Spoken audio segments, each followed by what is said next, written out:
A few years ago, we were talking about a record number of manatee deaths, and this was due to environmental concerns. Seagrass had been disappearing and chemicals were running off from lands, and then the state stepped in to reverse that trend. And now new data is out regarding last year, 2025.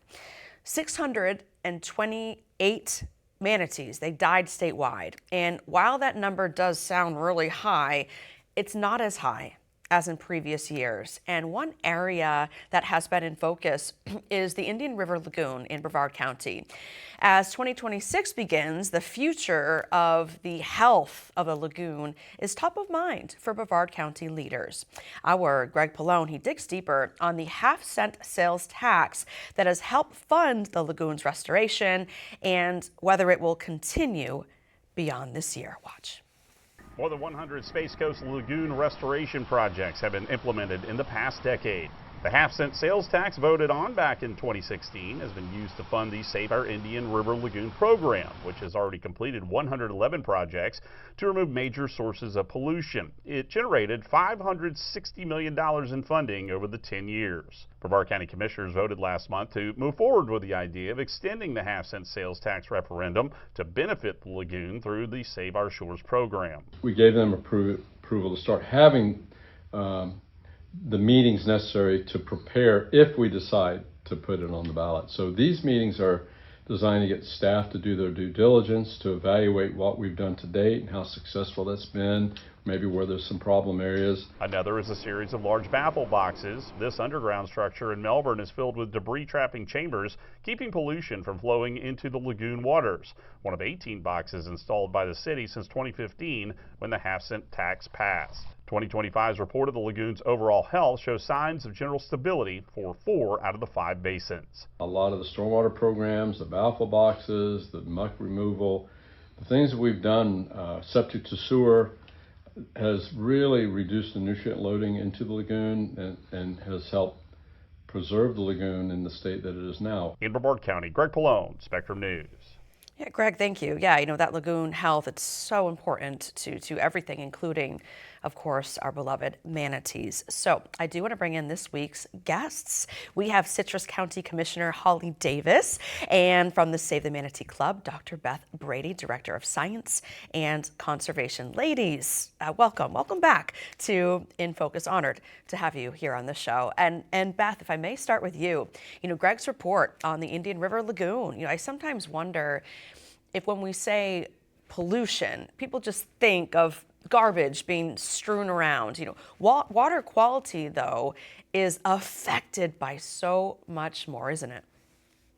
Absolutely. So a lot of the reasons you had that seagrass die off in the Indian River Lagoon was from nutrient runoff. Exactly what he was saying: leaky septic systems, fertilizer, stormwater runoff. All of those things contribute to the nutrient load in the Indian River Lagoon that led to those series of harmful algal blooms, which wiped out over 90% of the seagrass in the Indian River Lagoon.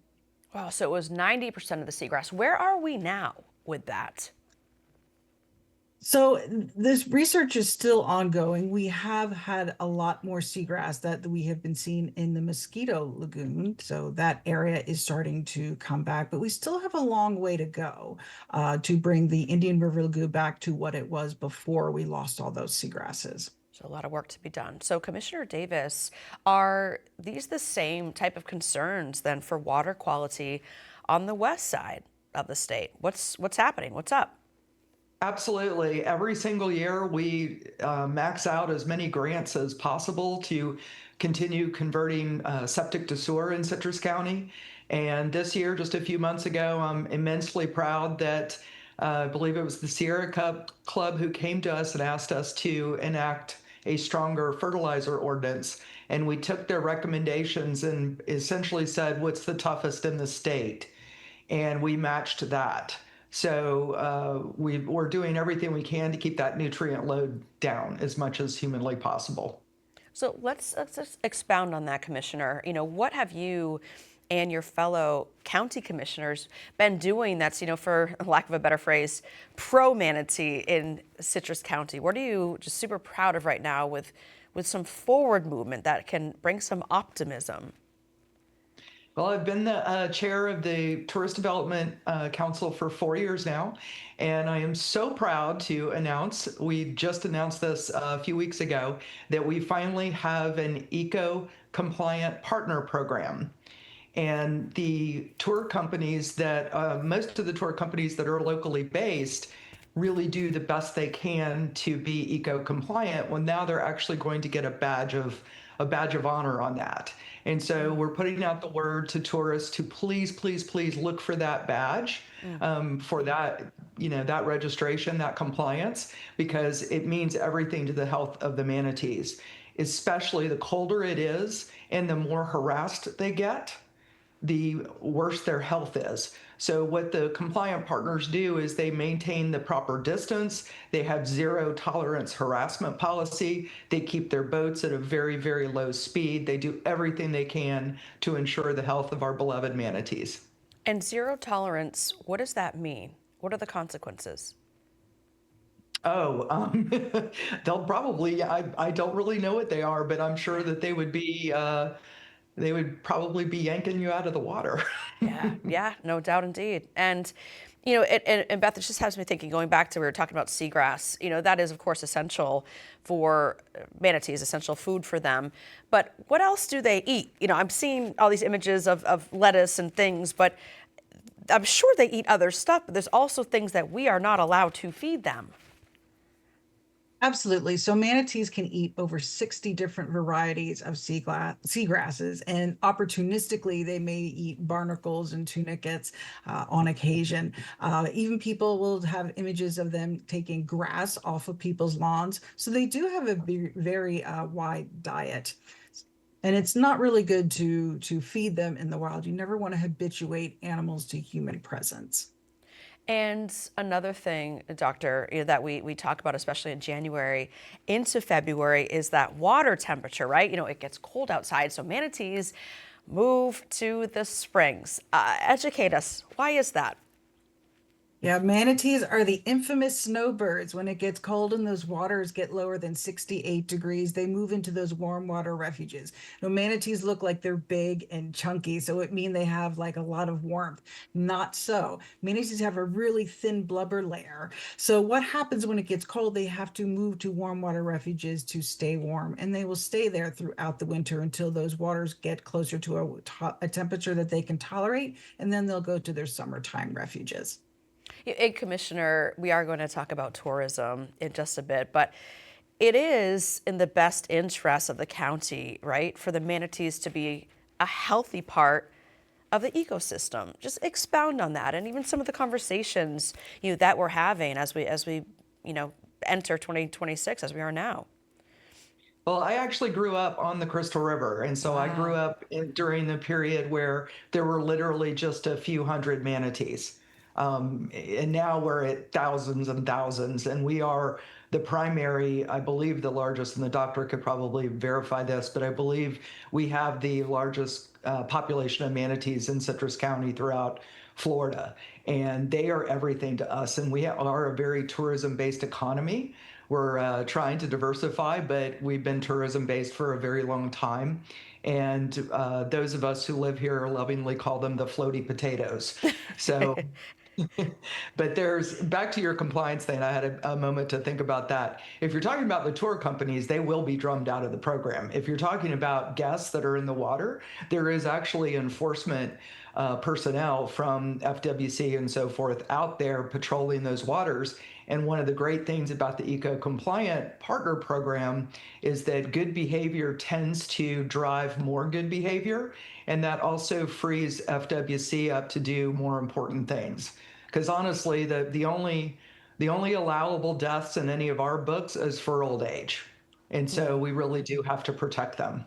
We are in the middle of Manatee Mania. We have 2 solid weekends of Manatee Festival. So happening right now, the Florida Manatee Festival in Crystal River, always the 3rd weekend in January. So you can get more info right there at gomanateefest.com. Such a good time. And the Orange City Blue Spring Manatee Festival, that is the weekend of January 24th and 25th. And they're festival. It happens at Valentine Park, but they will have these buses. They take you to Blue Springs State Park to see the manatees. Very efficient out there. TheManateeFestival.com for more information on that. Such a cool family-friendly thing to do, just to get outside and experience that, the floating potatoes. So Beth, these indeed are the family-friendly events, and everybody loves to see the manatees.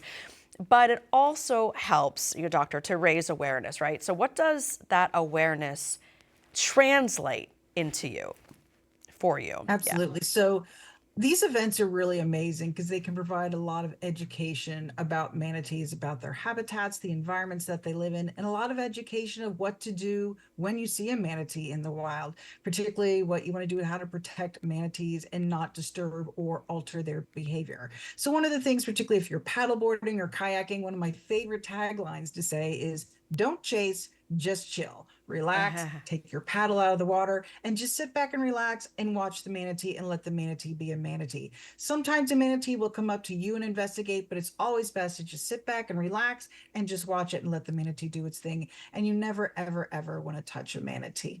Yes, don't chase, just chill. I love that. And yeah, so Commissioner Davis, same question for you. The Florida Manatee Festival, it is a huge event for Crystal River and Citrus County. And it's also great, to get all that foot traffic into the area, but learning more about manatees, our behaviors as well. That has to be one of the big takeaways there. Expound if you would. Absolutely. So we closed down Citrus Avenue, which is our old historic area in Crystal River, and there's tons of shopping and great food and live music, and there's tours that leave from the park right there, boat tours. We also you can go down to Three Sisters Springs and walk around that park and see them from the boardwalk.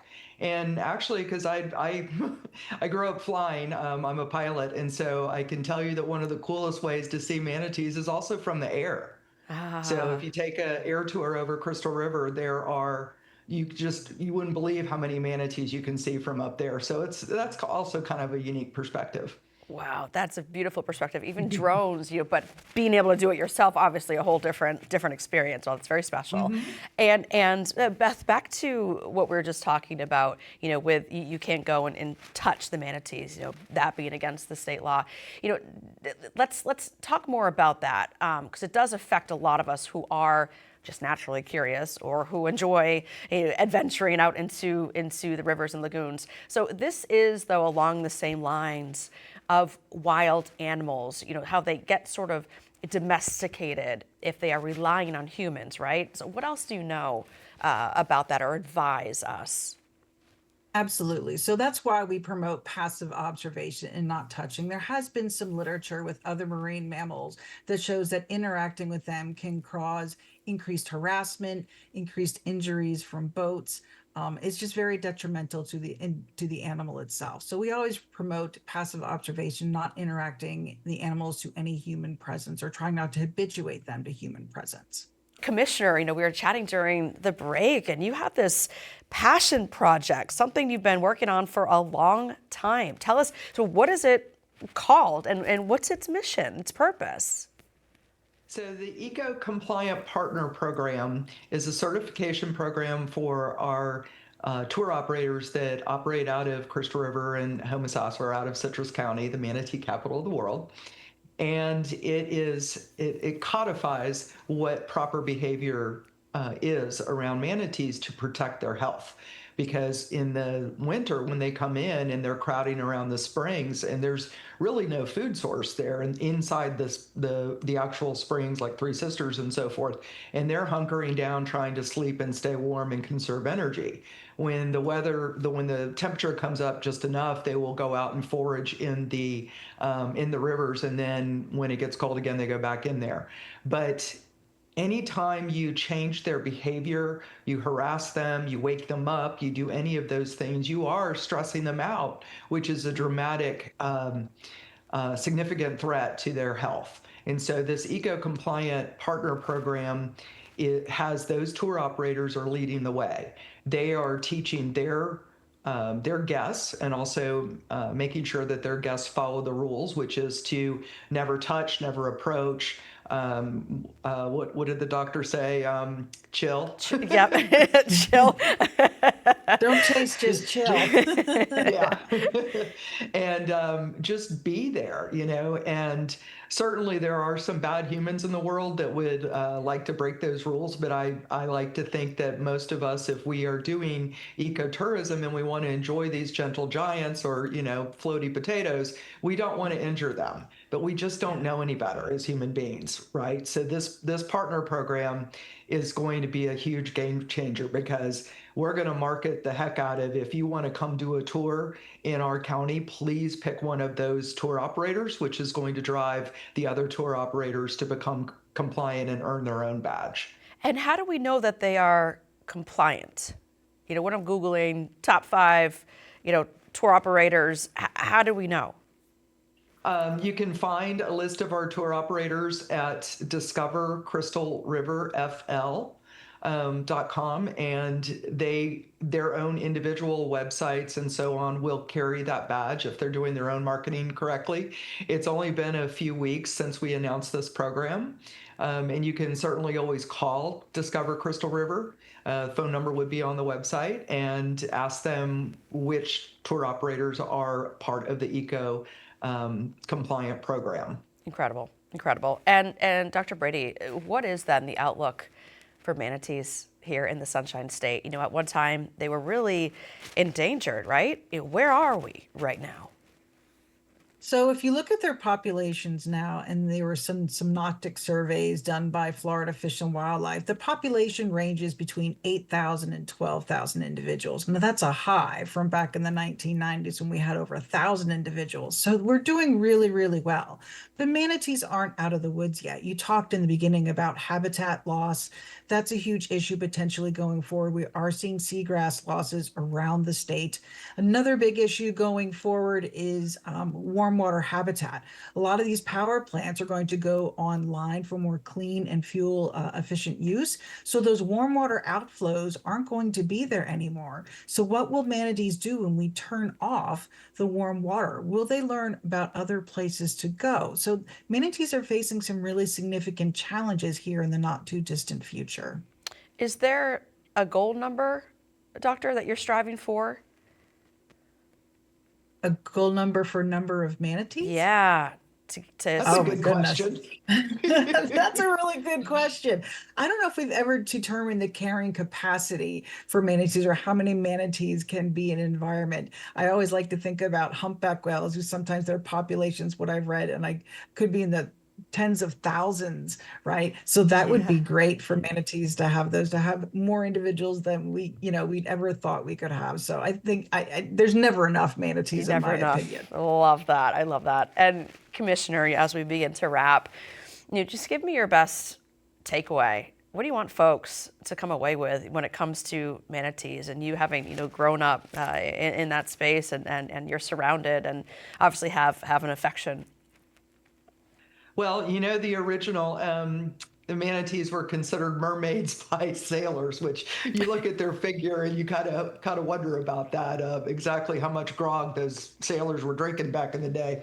But in any regard, they are truly magical beings. Just being there in their space, and just being in that moment and watching them, and they are sleeping or they're snuggling with each other. And especially, I had one amazing time. I came home for a high school reunion many years ago. And so I was out in my family boat on one of the canals, and it was hotter than the surface of the sun, as it is in May. And I saw this huge circle of brown water, and it was a mother manatee had just given birth, probably just 10 minutes earlier. And she was teaching it how to breathe. She had it on her shoulder and was coming up and then going down, and coming up and going down. Wow. And it's the only time I've ever seen that, and it was just amazing. That is so special, something you'll cherish for all of time. And I did indeed. keep my distance, Doctor. Yes. I kept my distance. You said it on here. You got it. Ladies, Yep. thank you so much, Commissioner and Dr. Brady. What a great show. What a fun show. And we appreciate you joining us, and come back anytime. Thanks for watching our YouTube channel. To keep up with important issues impacting our communities and hear more conversations with the people who are shaping the future, subscribe to our channel. You can also download our app or find Spectrum News on your TV for balanced, in-depth political coverage and more.